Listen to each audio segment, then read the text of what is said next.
And good morning, everyone. I'm Kathleen Taylor with the Nevada Women's Business Center. Thank you so much for tuning in to this live stream webinar brought to you by the Nevada Women's Business Center on our very own YouTube channel. And our topic today is Marketing 101. And it's my pleasure to have a really good friend of mine and colleague, Mr. Andre Hayes. And he's with the Armed Forces Chamber of Commerce. And in addition to that, he's also the founder of EMG as well. So with that plethora of experience in marketing, promotions, PR, I thought it would be a great idea to have you here today, Andre. So could you share with our audience your experience in the marketing realm of things? Sure. Well, I give a short, long version. As a teenager, I started in the entertainment business and in the music recording business, providing marketing, promotions, and public relations for record companies. And that later evolved into tours and nightclubs. And then later on, that brought me to just focusing on public relations and representing a wide array of clients from dignitaries to businesses, nonprofits, entertainers, pro athletes. And I learned through that experience that there is a synergy or there's a parallelism between marketing all things. Ah, yes. And although each product or service, whether that be an individual or a business, is different, there are certain rules or principles you can use to market them all to kind of guarantee that you're able to reach your demographic and also have a measure of success. Well, you hit upon some key points that I think anybody that's either thinking about starting a business or have an existing business or that's just starting up can really glean from. So, for example, you said that all things marketing in a variety of different segments or demographics. Now, although you would use some key universal strategies, you also have to use some customization as well. So could you share with the audience what are some key things when you're looking at a particular target market and what's a different marketing strategy one should use versus one for a different target market? Sure, I'll give two examples. One with the Armed Forces Chamber of Commerce, my most recent endeavor. The focus of this chamber is really to service the member, who in turn is the customer. So with every business, the better understanding you have about your customer or your client, that enables you to use that information to create more services or programs or opportunities to increase the value. Okay. Because the more that the customer feels they receive, the more valuable you are. And price no longer becomes a setback or something they have to consider because the value is there. So in turn with the Armed Forces Chamber of Commerce, for example, all chambers generally provide a platform to market their members so they can market member to member and also to the community. However, I've realized that there's an educational component that if you can attach to a chamber and provide education about various things related to business for your members, for those who are a startup business or a new business that's been open 1 or 2 years and they really don't know where to go to get the education or get the tools, and you're able to provide that almost like a one-stop shop and you direct them, then it's going to bring more value. In a different business, I believe a person has to, or a business owner, they have to understand their demographic. Right. What gender are you selling to? What's their age? What's their education background, their income, their employment? What do they do socially? Right. And once you understand that, at that point, even if, for example, your product is, let's say, selling footballs. Okay. Well, once you understand your demographic and their needs and their likes and dislikes, well, you can now expand and sell more products in addition to footballs because you understand who you're selling to. Exactly. And so with a new or existing business, it's really important to study your demographics. One of the people who do it very well, in my opinion, are banks. Ah, interesting. When you get a bank account and you create your online account Mm-hmm. and you log on, a lot of banks now, they will give you a pie chart or a diagram and they'll show you your spending habits. And Oh, then they really? even categorize it. This is how much you spent on household expenses. This is how much you spent on automobile related expenses. And then they'll make a suggestion. Go here to get gas. It's cheaper. Or go here to purchase your next tune-up and receive Mm-hmm. 10% off.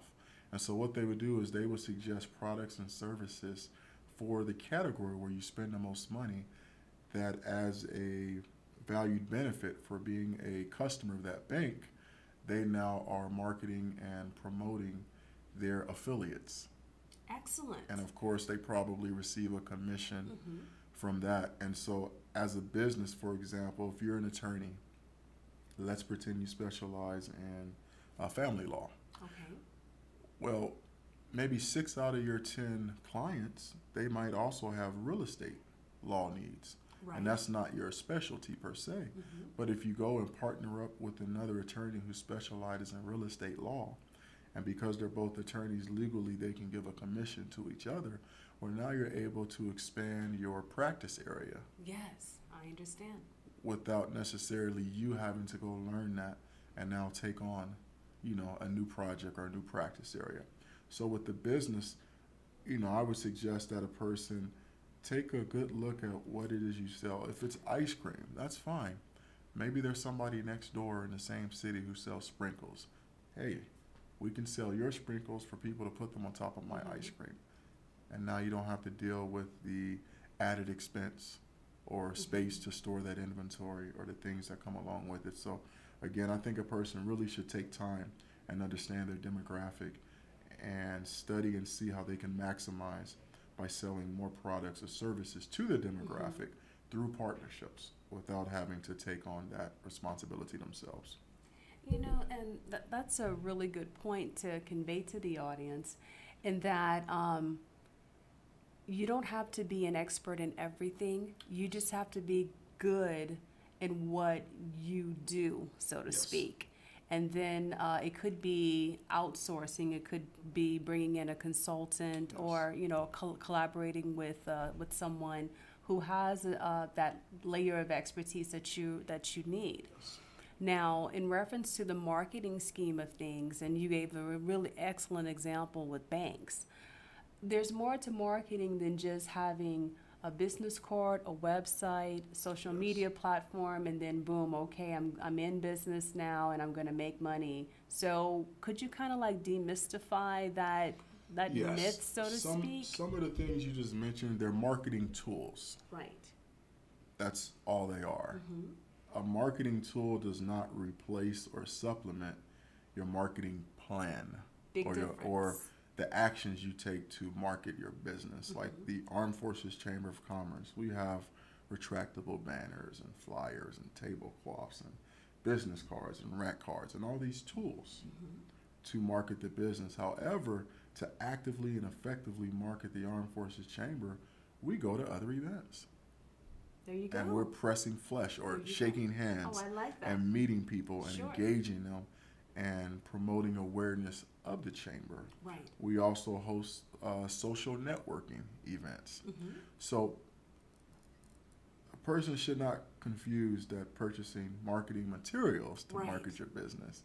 It can never replace or should be a supplement for actively marketing your business. You have to get out there and knock on doors, and not necessarily literally, but you have to get out Yeah. there and you have to engage your audience. Wherever they are, whatever they do, that's where you need to be. Exactly. And you need to put your marketing materials in front of them, Mm-hmm. and if possible have dialogue with them to market your business. So, how does a person create really influential marketing content or marketing messages to their different target markets? Do they look at their products and services and say, okay, this is how this brings value or benefit for this group and that group? Now let's try to figure out like a tagline or some type of billboard message or something. How does one create that type of content to convey to their audience? You know what? There's a few ways to do that. One of my favorites that I learned years ago, I took an online FEMA course about, what was it titled? Effective Communication in a Disaster. Oh, okay. And one of the things that resonated that course shared is during a time of disaster or crisis, before you communicate your message, again, you have to know your demographic, but you also have to consider the climate of what's going on around you. So if it's something tragic that happened, like for example, the mass shooting at the Route 91 festival, when you give your message, that's probably not the time to bring bells and whistles and be shouting and jumping up and down and be excited. You have to tone it down, and you have to be sensitive to the people you're talking to because of what's going on. Well, also sometimes when you take into accounting what is happening in the market or the place where the people are that you're giving a message, a lot of times that will influence your message. Oh, yes. And so what this does, it makes your message relevant, not just to today, but to what's going on to the people that you're speaking to. The other thing you can do, I'm a big fan, I do not like reinventing the wheel. Right. So I will look and see what a company that is as successful as, if not more successful than my business, preferably more successful. Excellent. And I will look and see what are they doing, and I will try to reverse engineer why is it working. So I can look at it and see that it's working, but I need to understand why it's working and how it's working. And then I'm able to take those tools and now apply it to what I'm doing. Not so that I can create, what is the word I'm looking for? Not so that I can violate their copyright Sure. or completely mimic what they're doing, but if I understand why they're doing Yes. something and how they do it, then I can now duplicate that, and hopefully I can have a measure of success doing that.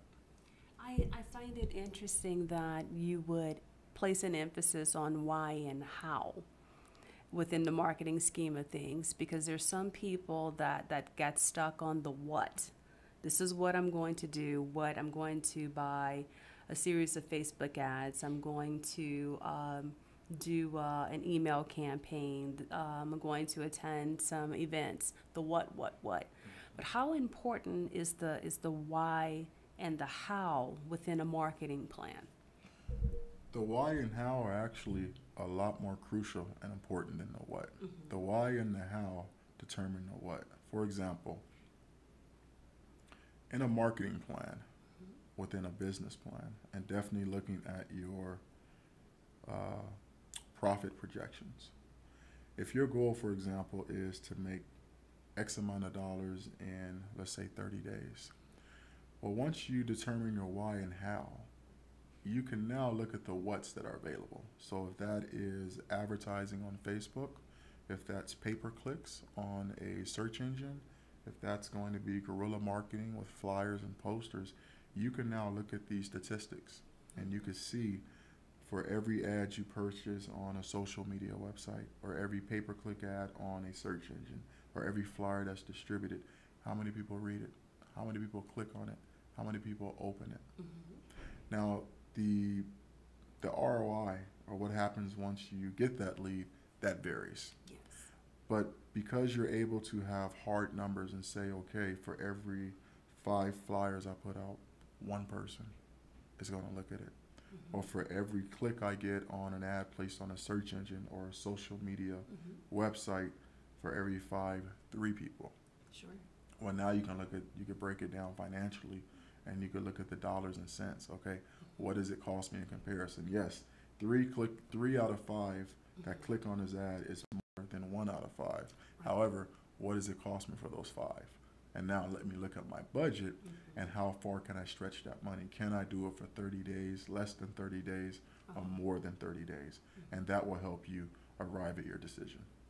Now, some of the things that you were just talking about with the ROI, and if I get one customer, and I buy 5 ads or 5 flyers, looking at that, those are basic elements of analytics, and how important it is for someone to have software or elect to go with the theoretically the higher priced marketing tool that will give you the analytics for you to analyze if this marketing strategy is working, because there's some people that will do A, B, and C, but they won't analyze the results that's behind that. They're just kind of like going off of just basic instincts, so to speak. How important is that data? You know what? That data is very important. I'll use a non-business analogy. If a person goes to a restaurant to eat and they order said entree, and afterwards they suffer from food poisoning, well, one of the things hopefully they'll do is they're going to backtrack and they're going to look at everything they ate that day, and they're going to say, what did I eat that is normal, and what did I eat that is new? And if they discover that the entree they ordered at the restaurant is something they've never eaten before, through deductive reasoning, they can determine, okay, that's what did it. However, they have to go further, and then they have to say, okay, that entree had 3 different things, and what was inside those things, and then they can determine, okay, maybe it wasn't for example, the eggs that made me sick. However, there were some green peppers or some onions that were crushed or added to the eggs that I'm allergic to or had a reaction. So in terms of a business, data without analyzing it, it's useless. Even if it works, even if your marketing plan is successful, you want to know, why did it work? Did it work because of the day or the week or the month that I did it? Did it work because of where I did it? Did it work because of how much I did it? You want to know why, so that you can duplicate it. And so that now not only can you duplicate it, but you can make a hypothesis, and you can say, if I spend more money or more time duplicating it this way, then I can probably increase my profits. So it's very important to analyze your data, because everything you need to know is right there, kind of like the human blood. Yes. You know, if you went to a professional and had your blood tested, they could not only tell you about yourself, but they could tell you about your lineage. Yes. And so the data for business is exactly the same way. And a person, it can be tedious in the beginning until you get used to it and create a system.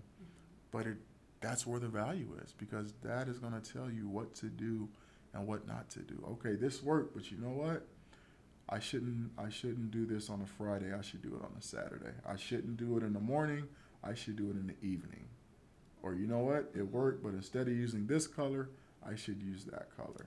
And now when you look at the results, your actions can be guided based on the success or the lack thereof. And you can be very specific and deliberate in what you do, instead of kind of just guessing. Right, exactly. So what when you are thinking about the whole scheme of a marketing plan, and the time and the analysis, and then there are other things that are going on in the marketplace that could potentially affect your business.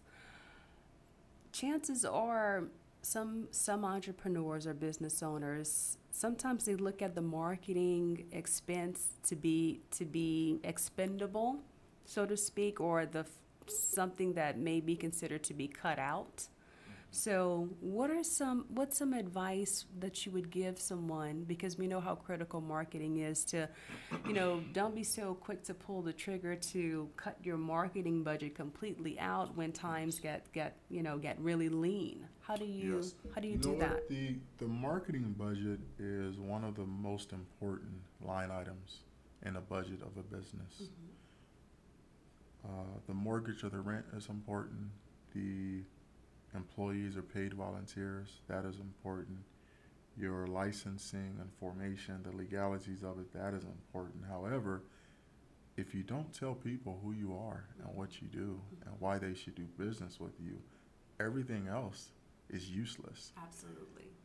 And also, a lot of times when you look at businesses, whether it be a Fortune 500 company or a small business, sales and marketing always go together. Yes. They're never separated. Yes. And when you see it, even when you look at it in print most times, you see the ampersand instead of the word and. Uh-huh. And Yes, the reason you do. see the ampersand, whenever you see that, it means those two things are never to be separated. They go hand in hand, like salt and pepper. Right. Yes. You know? That's And it. so when it comes to marketing the business and creating a budget for that, you have to, because again, you can have everything else, but if nobody knows, it's useless. I agree. So, how can someone make themselves memorable and unforgettable and top of mind in their typical business sector by way of marketing? What are some like key concepts that someone should use? You know what? One of the things I tell my clients, and I've done with myself, is I say, think about the takeaway. When people first meet you, when they do business with you, and when they walk away, what do you want to resonate in their memory? When they go and tell someone else about you and the experience working with you, what do you want them to say? Do you want them to say that your prices are competitive, you deliver on time, you're at the top of your game, you're professional, you're friendly? What do you want the takeaway to be? And then once you determine what you want that takeaway to be, now you can build your slogan, your company name, your logo, and some of the other memorable things about your company around that. And more importantly, you can now build your services and your products around that to make sure that the experience is equal to or synonymous with the takeaway that you want people to have. So if you have a hamburger stand, for example, and one of the takeaways you want people to have is, you know what, the hamburgers are always hot and fresh. Yes. Well, then that means they need to be hot and fresh. Exactly. Even if the meat or something is frozen, by the time the hamburger comes off the assembly line or the food line and it reaches the customer, it needs to be hot and fresh. So maybe create a step where the employee checks to make sure it's hot and fresh. There's a certain temperature, Right. or there's a certain color or a certain look. And if it's not there, that food needs to go back into the oven, the stove, the microwave, heating lamp, or wherever it goes. And once it reaches that place, it's now ready for the customer. So I believe always put yourself in the shoes of the customer or the client. Exactly. And with that, putting yourself in the shoes or the place of the customer, you've done a variety of different marketing campaigns for different types of clientele. Is that one of your key strategies, just internally, to okay, I have to put myself in this person's place and see it from their perspective versus this is what I would do from my perspective, or is there a balance that you try to achieve? In the beginning, years ago, there was a balance, but later on it became unequal, and I spent more time focused on the customer Very and the good. client. I will never forget, I remember years ago, I had a client and they came on board, EMG Public Relations, did an outstanding job. Everything that we outlined in the objectives and directives, their PR plan that we gave them, we accomplished in record time, and we were even able to save them money because we made a financial forecast of the expenditures. Well, when it came time to renew, they didn't renew. And I was baffled. I mean, I just knew that this person's going to sign up to do another, 6 or 12 months based on all the results. There weren't any hiccups. And so I called them and I sat down with them and I said, you didn't renew, why? They said, man, I'm happy. Everything you guys did was perfect. It was beautiful. It's the best we've ever had. Okay, well, why didn't you renew? They said, I didn't get enough time with you. Wow. I go, what do you mean? They said, yeah, I would have loved to at least once or twice a month talk to you face to face, Wow. talk to you on the phone. They said, we realize you have other clients, and because of that, you have employees who handle those clients, but I don't want to feel like just a number. Wow. I hired you to perform a service, but I also hired you because I like you, Wow. and I like to have some time with you. Yes. It took me about a month to really grasp and understand what they said because I had to get over my emotions and over my ego. Sure.